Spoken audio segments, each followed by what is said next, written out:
Boa noite a todos que estão conosco presencialmente, virtualmente, todos aqueles que nos assistirão posteriormente através das mídias sociais. Hoje, dia 28 de maio de 2024, nós vamos ouvir a palestra, a exposição da nossa querida companheira aqui da casa, do Meme Coquitlam Society, Viviane Murila. A Viviane vai conversar conosco sobre o Evangelho no Lar. Um excelente tema. Então, para dar início, nós vamos ler um texto do livro Caminho, Verdade e Vida, pelo Espírito Emmanuel, através de Chico Xavier. É o texto 106, Dar. E dá a qualquer que te pedir, e ao que tomar o que é teu, não lhe tornes a pedir. Jesus, Lucas, capítulo 6, versículo 30. O ato de dar é dos mais sublimes nas operações da vida. Entretanto, muitos homens são displicentes e incompreensíveis na execução dele. Alguns distribuem esmolas levianamente, outros se esquecem da vigilância, entregando seu trabalho a malfeitores. Jesus é nosso mestre nas ocorrências mínimas. E, se ouvimos-lo recomendando, estejamos prontos a dar a qualquer que pedir, vemo-lo atendendo a todas as criaturas do seu caminho, não de acordo com os caprichos, mas segundo as necessidades. Concedeu bem-aventuranças aos aflitos e advertências aos vendilhões. Certo, os mercadores de má-fé, no íntimo, rogavam-lhe a manutenção do status quo, mas sua resposta foi eloquente. Deu alegrias nas bodas de Canaã e repreensões em assembleias dos discípulos. Proporcionou a cada situação e a cada personalidade o de que necessitavam. E quando os ingratos lhe tomaram o direito da própria vida, aos olhos da humanidade, não voltou o Cristo a pedir-lhes que o deixassem na obra começada.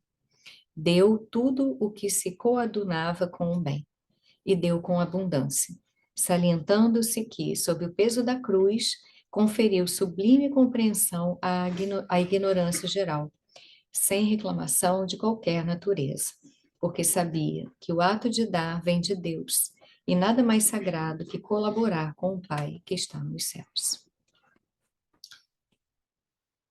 Então, sentindo agora a presença amorosa dos benfeitores espirituais que nos trazem essa belíssima página, sentindo também a nossa querida benfeitora Meimei aqui entre nós pedimos que possamos ter excelentes reflexões durante a exposição da nossa querida companheira Viviane. Rogamos também que ela possa ser inspirada para que seu coração seja tocado e, através da sua fala, os nossos corações recebam o que precisamos ouvir no dia de hoje, nesse momento das nossas vidas. Que seja sempre o Evangelho de Jesus a nos guiar. Obrigada a toda a equipe espiritual, aos nossos mentores, que possam nos envolver com esses fluidos benéficos durante a palestra. Que assim seja, graças a Deus. Então, agora, deixa eu só colocar aqui, ó, o slide. E aí vou compartilhar. E aí eu já te passo o...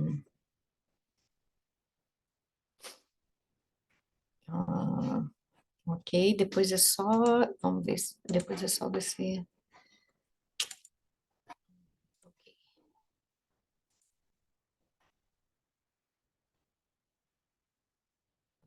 Acredito que estejam vendo.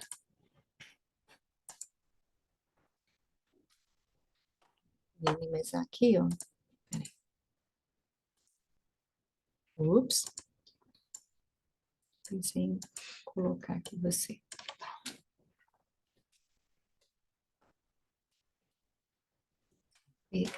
Obrigada.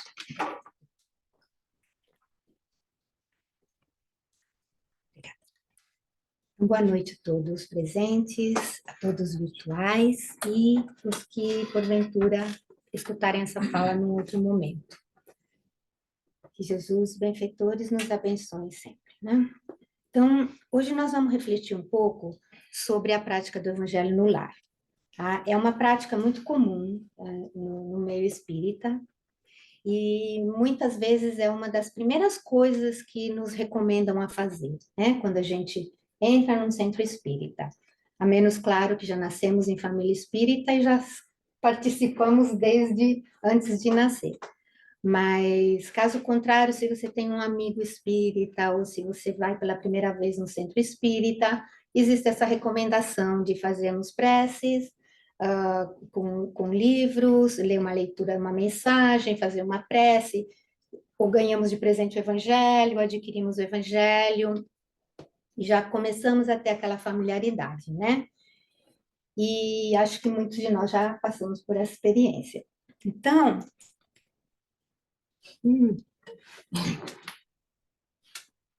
onde que tem que ir? Deixa eu ver. Acho que mexe aqui, ó. Assim, tá? É. Vamos fazer assim. Ah, mas aí não vai fazer. Você quer que eu vá mexer? Quer que eu vá passando para você? Não vai aparecer um pedacinho por pedacinho?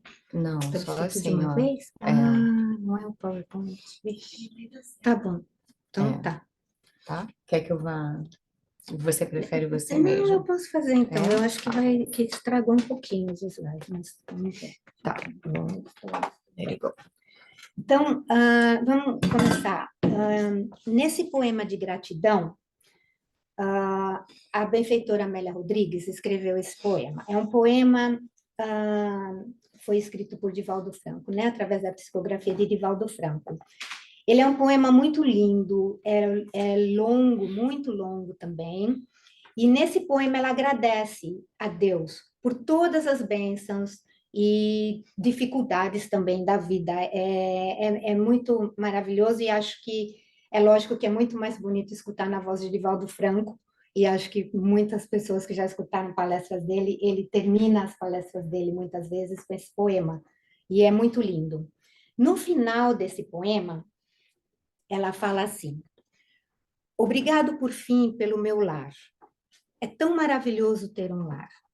Não é importante se este lar é uma mansão, se é uma favela, uma tapera, um ninho, um grabato de dor, um bangalô, uma casa do caminho, ou seja, lá o que for. Que dentro dele exista a figura do amor de mãe ou de pai, de mulher ou de marido, de filho ou de irmão, a presença de um amigo, a companhia de um cão, alguém que nos dê a mão.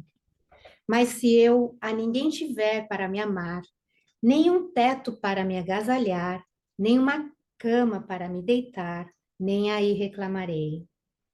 Pelo contrário, eu te direi: obrigado, Senhor, porque eu nasci. Obrigado porque creio em ti. Pelo teu amor, obrigado, Senhor. E ela nos lembra, né, nessa parte do poema, que o lar pode ser tão diferente para cada um de nós, né? Podemos morar numa casa pequena, numa casa grande, num quartinho, podemos ter uma família numerosa, uma família mais reduzida, estar morando sozinhos. E mesmo na nossa vida, já tivemos diferentes estruturas de lar, né? E ainda como a gente não lembrar de quando estamos temporariamente desabrigados, né? Como nossos irmãos do Rio Grande do Sul nesse momento, né? Passando por aquelas dificuldades. Mas o fato é que a gente sempre vai ter aquele cantinho para chamar nosso lar, né? E aonde nós podemos estabelecer o nosso momento do Evangelho no lar, certo? Agora, não sei.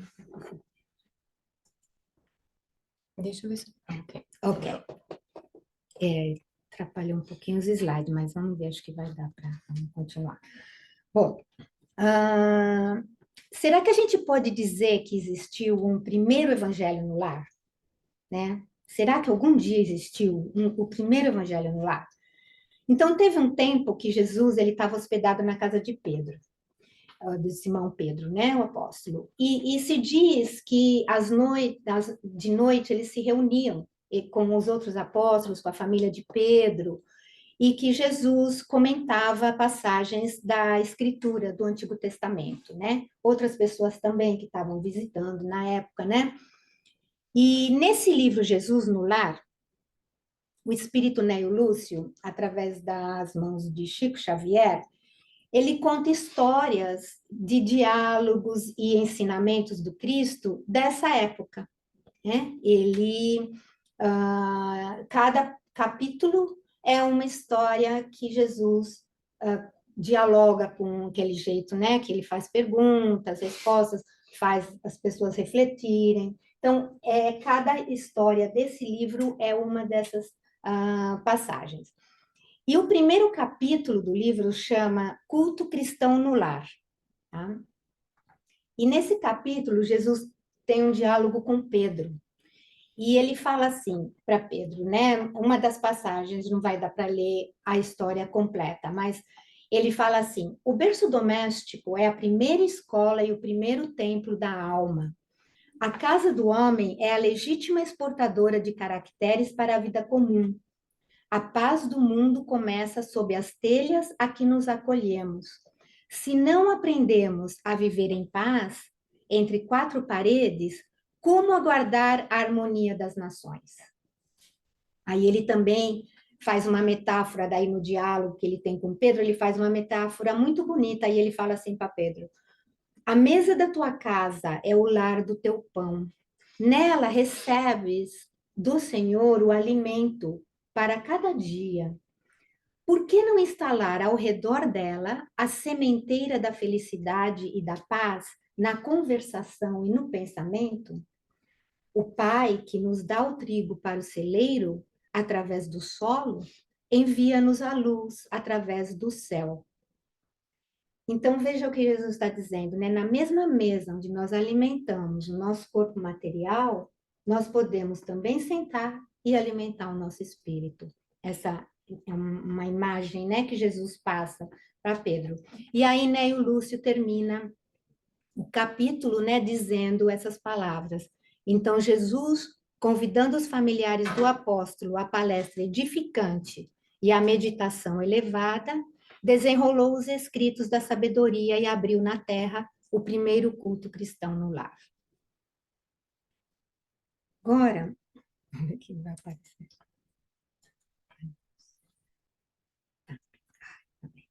Bom, aí o evangelho no lar, o que é, né, esse evangelho no lar? Ele é um encontro simples e fraternal, onde a família dedica-se para orar junta e refletir nas lições morais de Jesus. Esse é o objetivo desse momento, tá? A benfeitora Joana de Ângeles, ela fala assim: dedica uma das 7 noites da semana ao culto evangélico no lar, a fim de que Jesus possa pernoitar em tua casa. Prepara a mesa, coloca água pura, abre o evangelho, distende a mensagem da fé, enlaça a família e ora. Jesus virá em visita. Quando a família ora, Jesus se demora em casa. Quando uma família ora em casa, reunida nas blandícias do evangelho, toda a rua recebe o benefício da comunhão com o alto.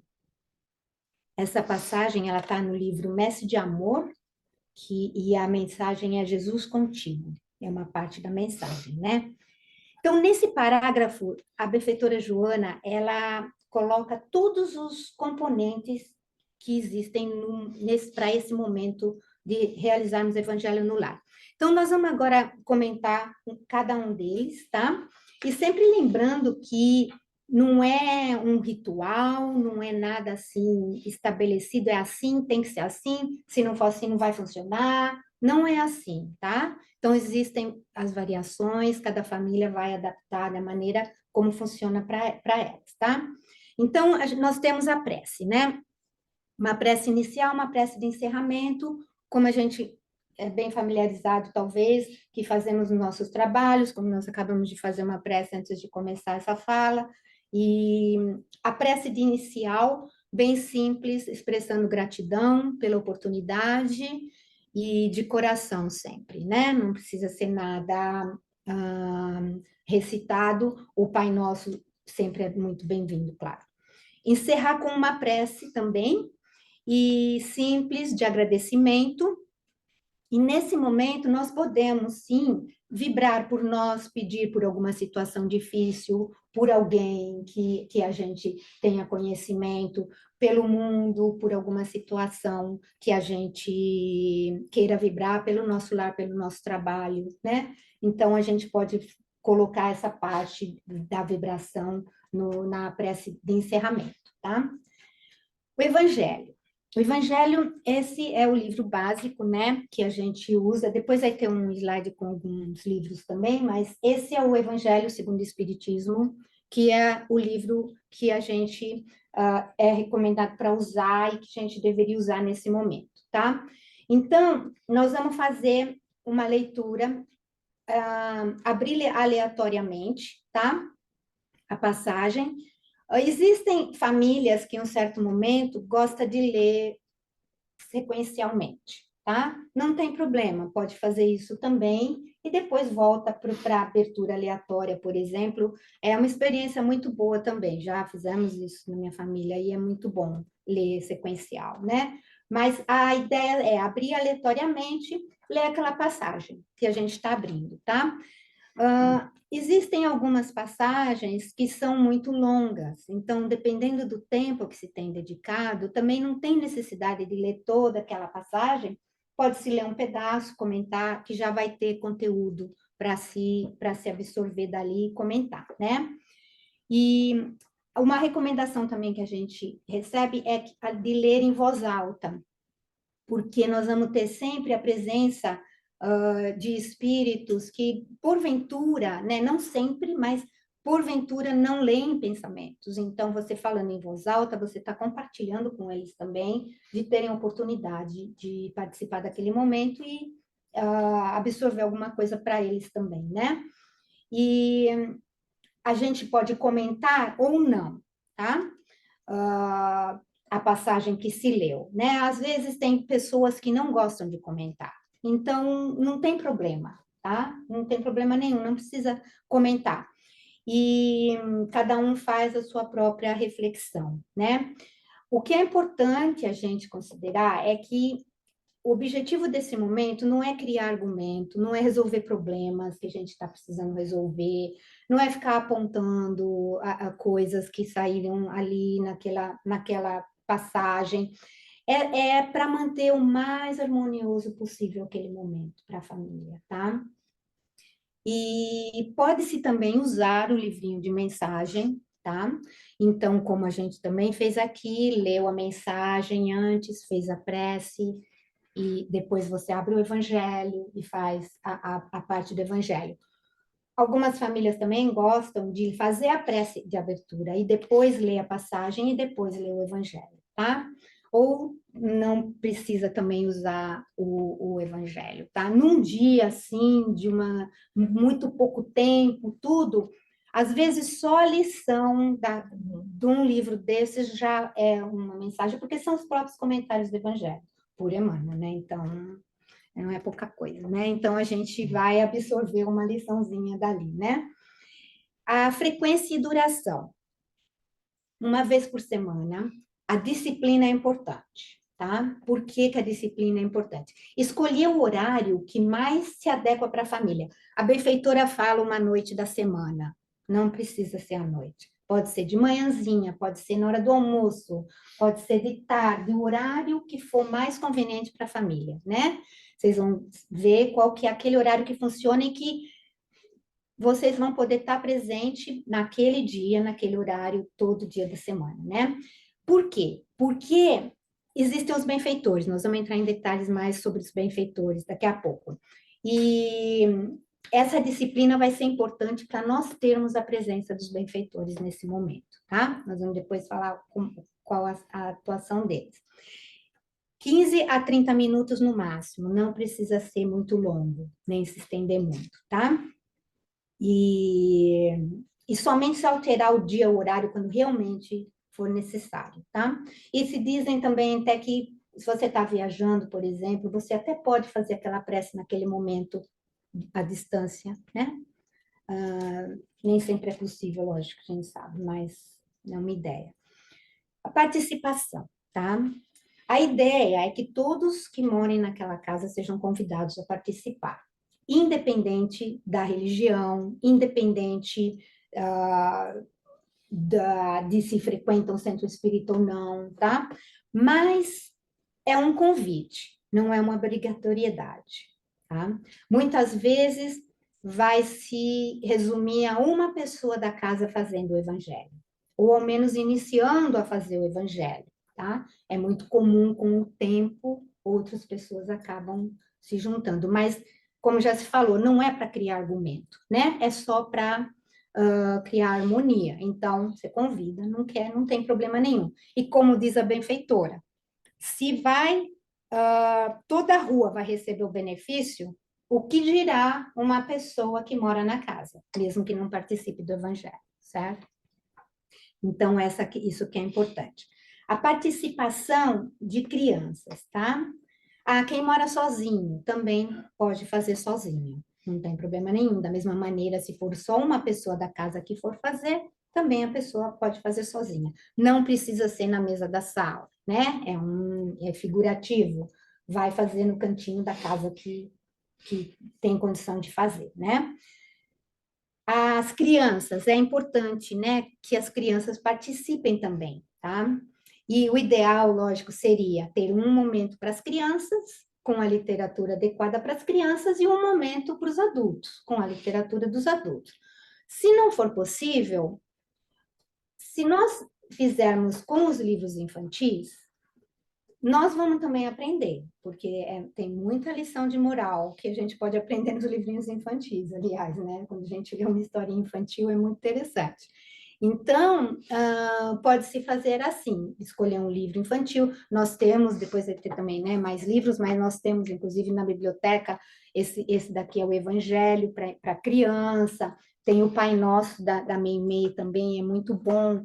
Ele tem historinhas com cada frase do Pai Nosso, ela tem historinhas que conta, que diz respeito àquela passagem, né, do Pai Nosso. Então, pode-se fazer assim, tá? Visitas. As visitas devem ser convidadas, tá? Então, às vezes temos visitas que estão pernoitando em casa, às vezes temos visitas que estão ali naquele momento só, mas a ideia é que nós convidamos, não importa a religião, mas assim, a experiência pode ser muito positiva de convidar visitas a participarem, sabe? Então, a gente às vezes fica inibido, né, de convidar, né, não quer falar, mas com todo respeito, né, fala, se for possível, aí a pessoa não quer participar, pessoa da família vai no quarto, faz o evangelho, a outra fica com a visita, ou então, né, faz, pede licença e vai fazer, né, não sei, cada um vai achar uma maneira de fazer, mas a ideia seria convidar, assim, as visitas, tá? Os benfeitores, eles vão estar presentes, tá? Especialmente se nós formos assíduos no dia e horário. É por isso que é importante a assiduidade do dia e do horário, porque existem trabalhadores no plano espiritual que eles trabalham a função deles é essa, ir de casa em casa e acompanhar o evangelho no lar. E o que eles fazem? Eles limpam os miasmas todos da casa, eles reequilibram todo aquele fluido, deixam um fluido mais harmonioso. Os nossos anjos da guarda, nossos mentores, muitas vezes também podem estar presentes, eles sabem mais do que ninguém o que a gente precisa, não é? Vão nos inspirar ideias, vão nos inspirar, às vezes, o comentário da lição e até a própria abertura da lição que a gente precisa ler naquele dia também, eles vão inspirar, tá? Eles fluidificam a água, né? Nós vamos falar da água também, e esse momento, ele não é um momento. O que não é esse momento? De evocação de espíritos, de passividade mediúnica, Não é. Mesmo que tiver alguém ali que tem evidência, que está vendo um espírito de um familiar que já se foi, por mais que queira se comunicar, não é o momento de criar nenhuma comunicação. Podemos sim vibrar por eles, fazer prece por eles, tá? Ou então passar mensagem de mentor espiritual, não é esse momento, tá? Gente, então, é mesmo só ler as lições e refletir nas lições para nosso melhoramento moral, tá? E, e sempre manter essa reunião o mais amistosa possível, tá? Porque pode acontecer de ir para outro lado, né? Água fluidificada, a gente coloca pode ser uma jarra de água na mesa para ser distribuída depois, podem ser os copinhos já separados, e os benfeitores vão fluidificar aquela água para nós, tá? Sobrando água, a gente pode pôr no filtro da casa, nas garrafinhas, como quiser, tá bom? Aí, qualquer dúvida, se alguém quiser estabelecer o evangelho que ainda não faça, por favor, pode procurar a gente, nós trabalhadores, nós temos o panfletinho ali, ó, tem essas orientações, tá? E aí é só também falar com a gente. Na biblioteca nós temos os livros, tanto à venda como para empréstimo, para a gente poder fazer isso na nossa casa, tá bom? Aí, agora vamos ver um pouco da literatura. Então, é como, né, eu já mostrei esse livro do Evangelho, né?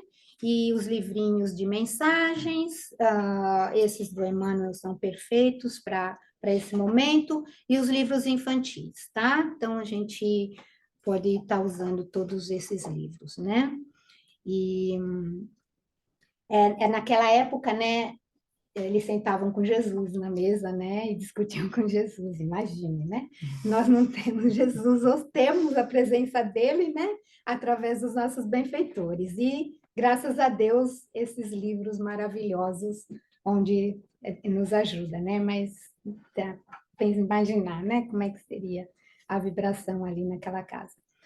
Aí, vamos ver um pouquinho agora quais são, ainda mais umas passagens aqui, quais são os benefícios para nós e para o nosso lar, né? Nós já comentamos algumas coisas, mas assim, André Luiz, nesse livro Os Mensageiros, ele está fazendo um acompanhamento de um trabalho com o mentor Aniceto, né? E eles chegam num lar, e quando eles estão chegando nesse lar, eles percebem que esse lar tem uma claridade, assim, muito intensa, que se destaca das outras casas, né? E quando eles vão entrar no lar, existe um benfeitor que dá permissão para eles entrarem naquela casa. Não é qualquer um que entra naquela casa, nem eles que eram os benfeitores, eles tinham que ter permissão dos protetores daquela casa para entrar no lar. E aí o Aniceto explica para eles, aquele lar era um lar mais especial ainda, porque ele era um refúgio dos espíritos que vinham fazer trabalho, os espíritos do nosso lar que vinham fazer trabalho ali. Mas ele também era um lar que eles fazem o evangelho no lar. E eles acompanham justamente aqueles dias. São 4 capítulos, do 34 ao 37, que ele conta toda essa passagem, é muito bonito. E ele fala, e eles acompanham essa família fazendo esse evangelho, né? E aí, no final do trabalho, né? O Aniceto, ele pega e ele fala né? Porque eles ainda estão impressionados com tudo que eles viram só durante o momento que essa família estava fazendo o evangelho no lar. E ele fala assim: estamos colhendo mais um ensinamento sobre os efeitos da prece. Nunca poderemos enumerar todos os benefícios da oração. Toda vez que se ora num lar, prepara-se a melhoria do ambiente doméstico. Cada prece do coração constitui emissão eletromagnética de relativo poder. Por isso mesmo, o culto familiar do Evangelho não é tão só curso de iluminação interior, mas também processo avançado de defesa exterior, pelas claridades espirituais que acende em torno. O homem que ora traz consigo inalienável couraça, O lar que cultiva a prece transforma-se em fortaleza. E foi isso que eles viram naquele lar, né? Aquela proteção. Agora, uma última reflexão. Nesse romance Renúncia, de Emmanuel, pelas mãos de Chico Xavier, conta a história do espírito Alcione, que encarnou na Terra. Ela é um espírito de respeitável nível evolutivo, né? E ela reencarna na época de 1600, século 17. E tem uma passagem nesse livro que ela está trabalhando com uma família.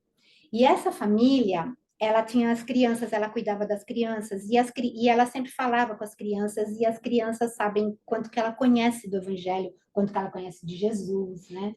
E aí as crianças um dia falam, porque o pai da família e a família se reunia e fazia a leitura do Evangelho naquela época, né? E rezava. E aí as crianças falam, pai, por que você não convida ela para participar? Porque ela sabe tanto de Jesus, né? E aí ela é convidada. E aí um dia, né, nas reflexões que eles faziam, o pai, ele fica assim, ele fala, olha, tem uma coisa que eu não entendo, porque tem igreja, tem os sacerdotes, tem todas essas instituições que cuidam dessa parte religiosa, né? Por que que então a gente tem que fazer, é exatamente a pergunta que ele fala, por que entreter o culto evangélico no lar? Né? Ele não conseguia compreender, ele fazia, mas ele não entendia por quê. Aí ela fala, né? Aí ela é assim, de novo, né? Acho que são umas 2 ou 3 páginas assim da fala dela. A reflexão que ela faz é muito bonita, falando sobre as igrejas, e ela fala que temos sim que ter todo o respeito pelo trabalho que as instituições religiosas fazem, né? Porém, aí ela fala, né, para que as alegrias cristãs, deixa eu ver aqui, vibrem perfeitamente em nossa alma, não há que olvidar a necessidade de estabelecer o culto do Senhor dentro de nós mesmos. Assim, o lar é o templo mais nobre, porque oferece oportunidade diária de esforço e adoração. Cada criatura de nossa convivência, sob o mesmo teto, representa um altar para o culto da bondade, do carinho, da compreensão. Cada borrasca doméstica é um ensejo para a distribuição de esperança e fé. Cada dia afanoso enseja possibilidades de testemunhar confiança em Deus. E aí ela termina essa fala dela falando. Vai. Vai para baixo um pouquinho. Bota seu mouse Curso. pra Ah, tá. Obrigada. Acredito que o lar seja o ninho onde o espírito humano cria em si mesmo, com o auxílio do Pai Celestial, as asas da sabedoria e do amor, com que há de conhecer mais tarde as sendas divinas do universo. Então, a gente termina aqui a nossa fala. Obrigada. Excelente. Obrigada, Cecília. Obrigada a vocês. Quer fazer uma oração final?